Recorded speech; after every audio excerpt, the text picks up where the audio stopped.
कवि सम्मेलन देख देख के घर की शीला देवी को शेर व शायरी का बुखार चढ़ गया था। अब वो सीधे मुंह किसी को जवाब ही नहीं देती थी।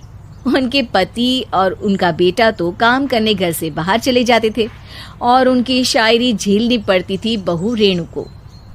अब सास बोलती नहीं, अर्ज करती थी, संदूक पे रखी संदूक, संदूक में रखे झुमके, बहू झुमके निकाल के दे मेरे, कहाँ लगा रही है ठुमके। माँ जी, झुमके तो आपके निकाल दूंगी मैं, लेकिन आपके दिमाग से ये शायरी का भूत कैसे निकलेगा? छोटे लोग नहीं समझेंगे, शायरी है शौक बड़ा, तू अपने काम से काम रख, मेरे काम में मत टांग अड़ा। शौक अलग बात है, लेकिन हर चीज में अपना शौक डाल देने से जग हंसाई हो सकती है सासू माँ। अरे मैं हूँ एक नंबर कलाकार, कोई ऐसी वैसी बला नहीं, तुम घर के कामों में उलझी, समझोगी मेरी कला नहीं। ठीक है माँ जी, आप नहीं समझती तो कोई बात नहीं, लाओ मैं आपके झुमके ही निकाल कर दे देती हूँ।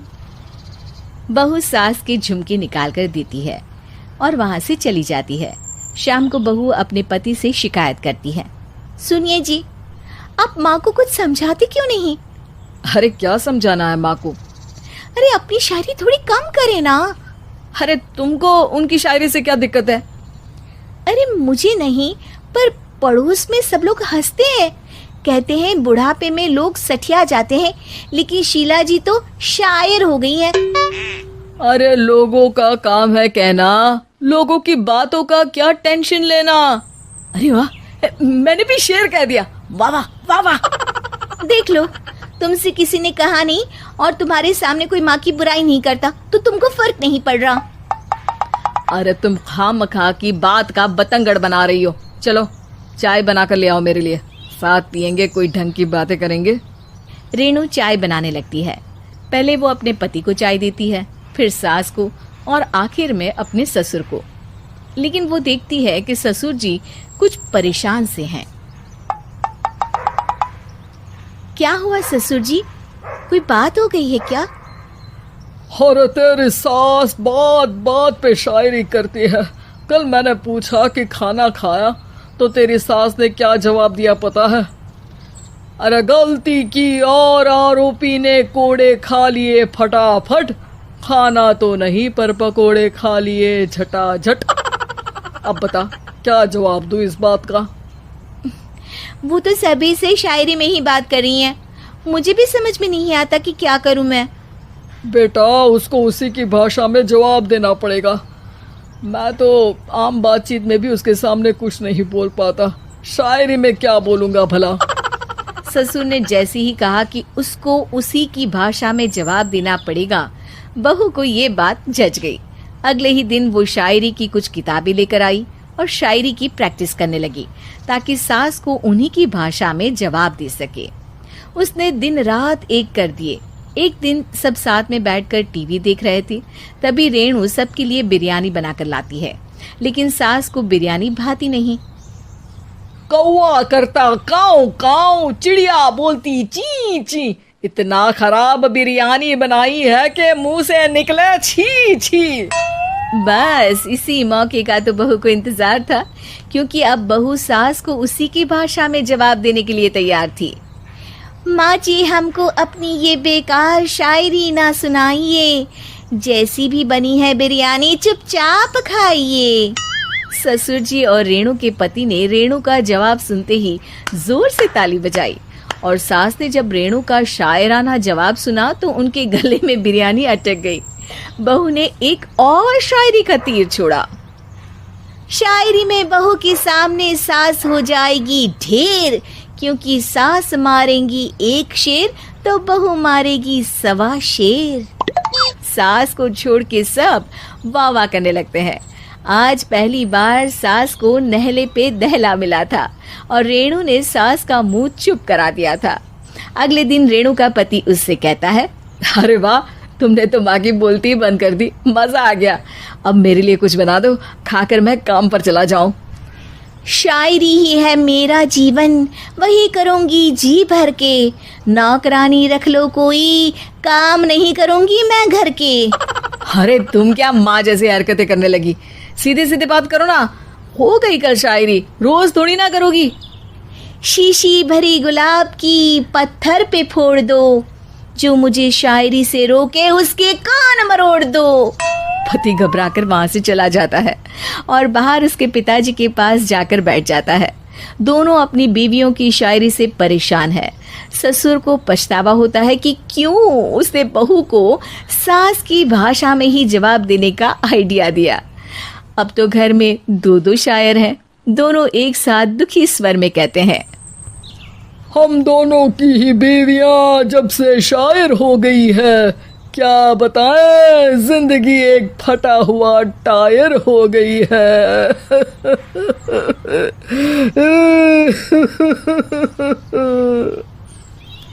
हम दोनों की ही बीवियां जब से शायर हो गई है, क्या बताए, जिंदगी एक फटा हुआ टायर हो बस उस गई। फोटो से प्रॉब्लम है जो आपने सोशल मीडिया पर अपलोड किए। अरे इतनी सी बात और इतना ज्यादा ओवर रिएक्ट।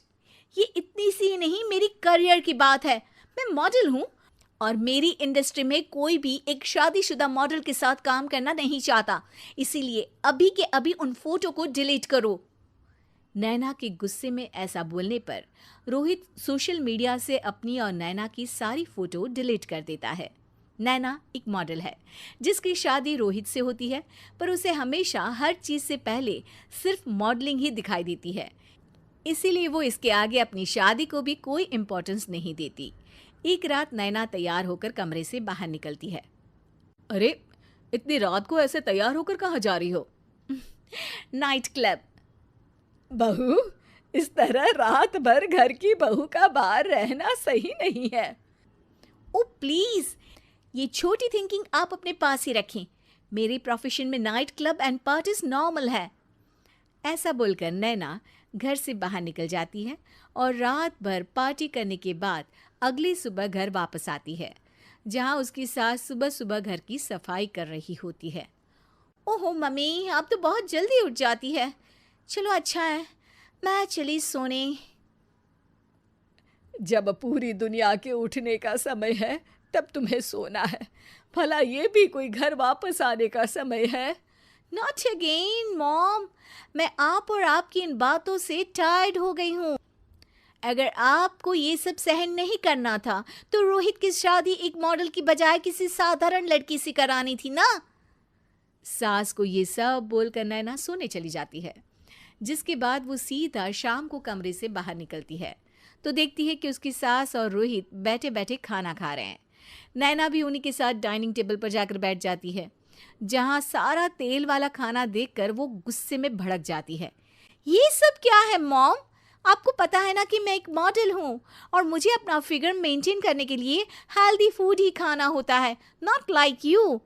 फिर भी आपने सारे खाने में तेल ही तेल भर दिया। बस नैना, बिल्कुल चुप। पहले तो तुम घर में एक सुई तक नहीं हिलाती और मम्मी जो पूरा समय अकेले काम करती रहती है उन पर चिल्ला रही हो। इतनी दिक्कत है तो खुद ही खाना क्यों नहीं बना लेती? पर बनाओगी कैसे? तुम्हें तो मॉडलिंग, पार्टी और सेल्फी के अलावा और कुछ आता ही नहीं ना। मेरे भैया भाभी ने मुझे आज तक किसी काम के लिए नहीं बोला। मैंने जब जो मांगा वो मिला और इन्हें देखो, खाने के नाम पर कितनी बातें सुना दी। बस बहुत हुआ, मुझे अब यहाँ नहीं रहना। नैना गुस्से में तुनकते हुए बैग पैक करके घर छोड़कर अपने भैया के घर पहुंच जाती है, जहां उसकी भाभी खुशी से नैना का स्वागत करती है। अरे क्या बात है नैना, ना कोई खबर ना रोहित साथ में, अचानक कैसे आना हुआ?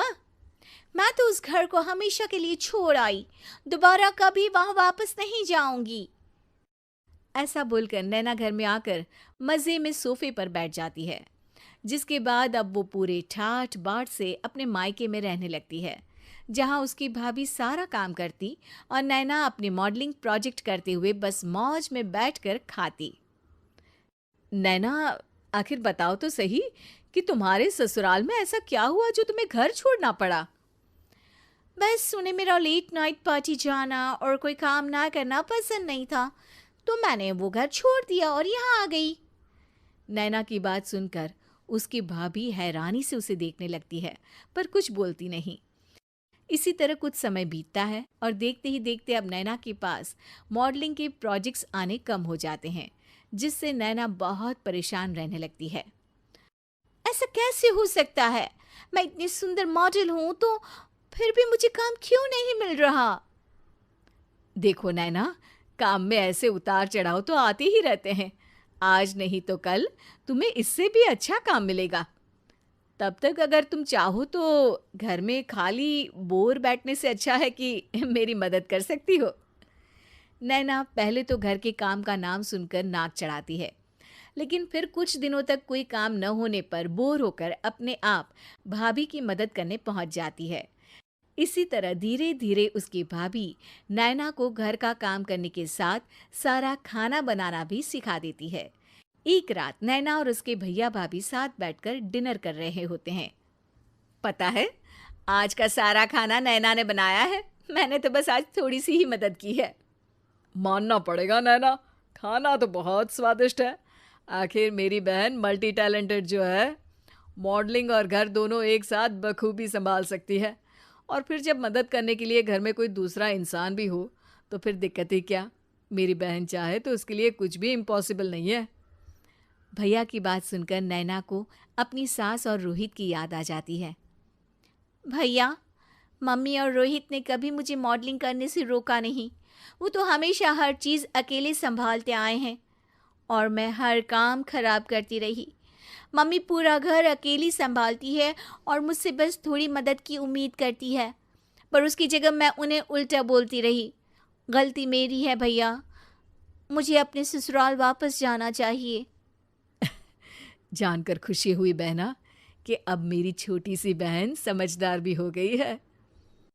इसके बाद नैना अपने ससुराल वापस आकर रोहित और अपनी सास से माफ़ी मांगती है और बाद में खुशी खुशी आप कल अरे बेटा, मुझे व्हाट्सएप ही कर दे, मैं व्हाट्सएप पे पढ़ लूंगी।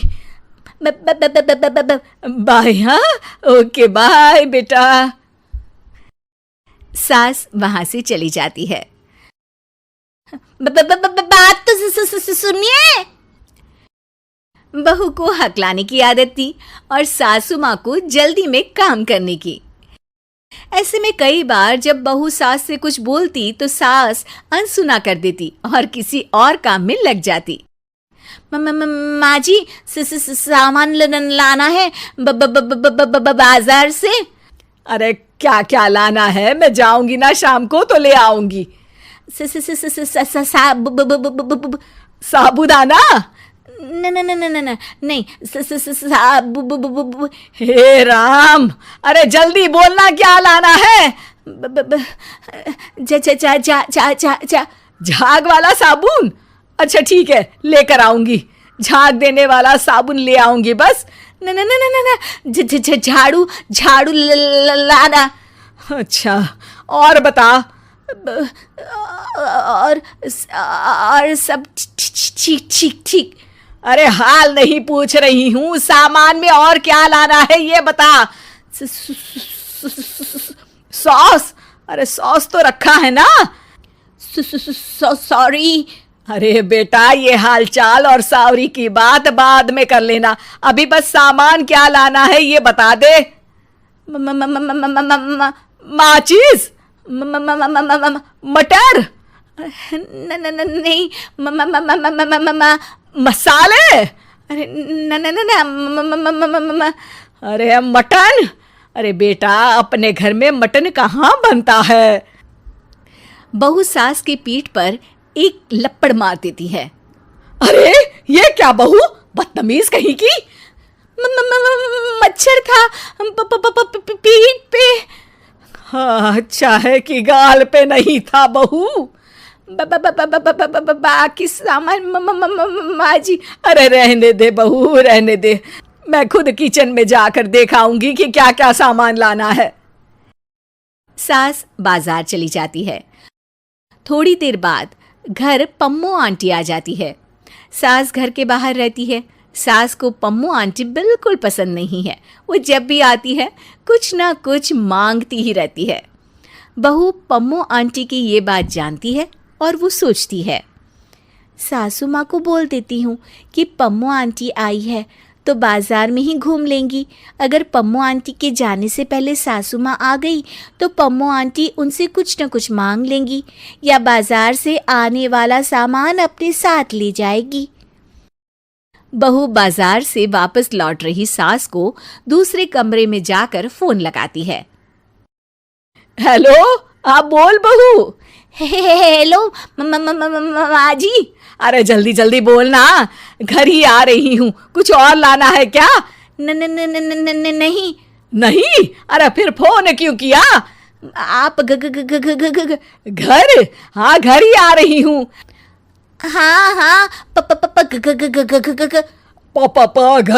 सा नी प म ग रे सा। बेटा इनके आगे भी तो कोई सुर लगा। घर घर में? घर ही आ रही हूँ, चल बाद में बात करती हूँ। बहू सोचती है, हे भगवान, सासू माँ को बिल्कुल सब्र नहीं है पूरी बात सुनने का। कुछ न कुछ तरकीब लगा के पम्मू आंटी को घर से बाहर करना ही पड़ेगा इसके पहले कि सासू माँ आ जाए, वरना जो भी बनिया का सामान आ रहा है उसमें से कुछ न कुछ तो लेकर ज़रूर जाएंगी पम्मू आंटी। आंटी, मुझे कहीं जाना है। अरे वाह, मैं भी सोच रही थी, मैं भी चलती हूँ। अकेले? अरे नहीं नहीं, अकेले क्यों जाओगी, तेरे साथ चलूंगी ना मैं। मुझे अकेले जाना है। बहू पम्मू आंटी को घर से भेजने की जुगाड़ जमा ही रही होती है। इतने में सास घर पर आ जाती है। अरे वाह, सास भी आ गई तुम्हारी। अरे बहू, तुम्हारी जगह मैं होती ना तो तुम्हारी सास के लिए गाना गाती। पास मेरे जब घर सास आई तो मुझे सास आई, मुझे सास आई। सास पम्मू को देखकर घबरा जाती है। अरे पम्मू जी। अरे तुम भी हकला गई मुझे देखकर। और ये बैग में क्या लेकर आई हो, जरा दिखाओ तो। बस बहू और सास देखते रह गए और आधे से ज्यादा चीजें पम्मू जी ने अपने लिए पसंद कर ली और घर लेकर गई। बाद में बहू ने बताया कि उसने सास को कॉल इसीलिए किया था ताकि वो घर ना आए, वरना पम्मू आंटी सामान ले जाएगी। सास को बहू की पूरी बात नहीं सुनने पर बहुत पछतावा हुआ। शिक्षा: बोलने से ज्यादा सुनना जरूरी है। सब्र और सहनशीलता से सभी बात सुननी चाहिए, वरना फिर जल्द क्या करूं? तभी मीना की सहेली रीना उससे मिलने आती है। अरे मेरे घर का भी यही हाल है, बेटा ऑफिस और बहू कमरे में बंद, समय काटे नहीं कटता। लेकिन अब सच मानो तो वक्त ही नहीं है कि वक्त से रोटी भी खा लूं। अरे बहन, मुझे भी बता दे कौन सा जादू चलाया है। मैं भी अब जिंदगी के बचे कुचे दिन आराम से काट लूं। दीवारें देख देख कर तो बोर हो गई हूं मैं। रीना मीना को एक स्मार्टफोन देती है। ये ले, ये है वो छड़ी जो जादू करती है। इसमें मैंने तेरा फेसबुक अकाउंट भी बनाया है, एंजल प्रिया के नाम से। बस अब यहाँ दोस्त बना और सबसे बातें कर। सास को पहले तो उतना समझ नहीं आता है, लेकिन धीरे धीरे वो उसकी आदत डाल लेती है। माँ जी जल्दी से खाना खा लीजिए, मुझे थोड़ा काम है। अरे तू जा, मैं खा लूंगी, अभी वक्त नहीं है। और सासू माँ मोबाइल में मुंह गड़ाए जवाब दे देती है। बहू समझ ही नहीं पाती और वहां से कमरे में चली जाती है। अचानक सास को किसी प्यारी पिंकी की फ्रेंड रिक्वेस्ट आती है। अरे वाह, ये तो कोई प्यारी सी लड़की लगती है, बात करती हूँ। सास फ्रेंड रिक्वेस्ट अपनाकर बात करने लगती है। अब क्या था, सास सारा दिन उस सहेली से बात करती, अपनी कहती, उसकी सुनती। एक दिन सास फोन पर ही सरगड़ाए, अरे बहू, जरा मंदिर के लिए थाली सजा दे, आज कीर्तन है। बहू फोन पर किसी को मैसेज टाइप करते कहती है, माँ जी क्या है, अब मुझे क्या पता कि आपको कौन कौन से भगवान की पूजा करनी होती है। तभी सास के पास कोई मैसेज आता है। अच्छा ठीक है, रहने दे, मैं ही कर लूंगी। अब मैंने मना थोड़ी ना किया है, कर देती हूँ मैं। अब मैंने भी बोला ना कि थोड़ी देर में बात करती हूँ, तो मैं ही कर लेती हूँ, तू जा अपने कमरे में। बहू वहां से चली जाती है।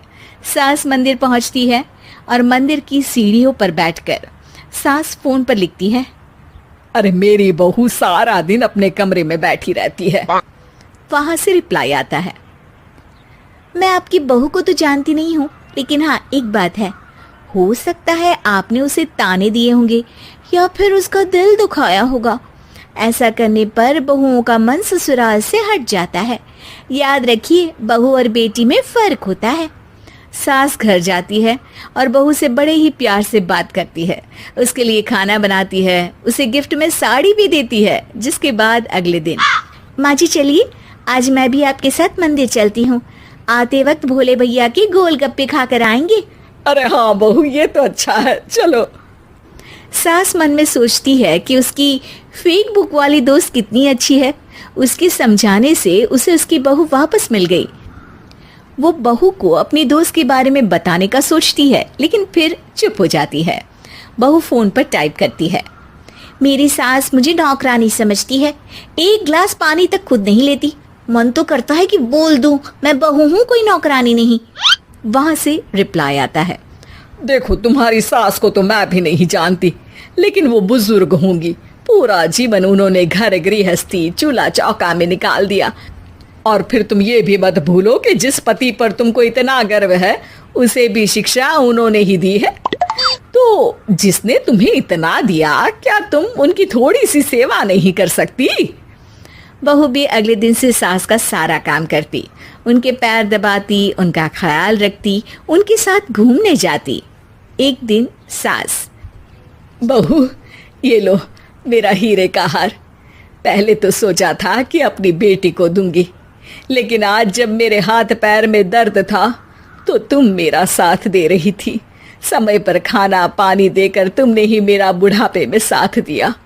उसके हिस्से का बहुत कुछ मैं उसे दे चुकी हूँ, लेकिन ये अब तेरा। बहू तो ये देखकर खुशी से उछली जाती है। वो सास को गले लगाकर कहती है, माँ जी आज सच में बहुत अच्छी है। भला हो उस एंजल प्रिया का जिसने मुझे आपसे वापस मिलवा दिया, वरना मैं तो हमेशा आपको गलत ही समझती। मैं तो सोचती थी काश वो एंजल प्रिया मेरी सास होती। क्या नाम लिया बहू? एंजल प्रिया तेरी फेक बुक फ्रेंड है? हाँ माँ जी, वो बहुत अच्छी है। उन्होंने ही मुझे बताया कि सास की कीमत क्या होती है। अरे बहू, कहीं तू प्यारी पिंकी तो नहीं? जी माँ जी, मैं ही हूँ प्यारी पिंकी। क्यों? सास बहू को गले लगाकर कहती है, मैं भी यही सोचती थी कि काश प्यारी पिंकी मेरी बहू होती। शुक्रिया बहू।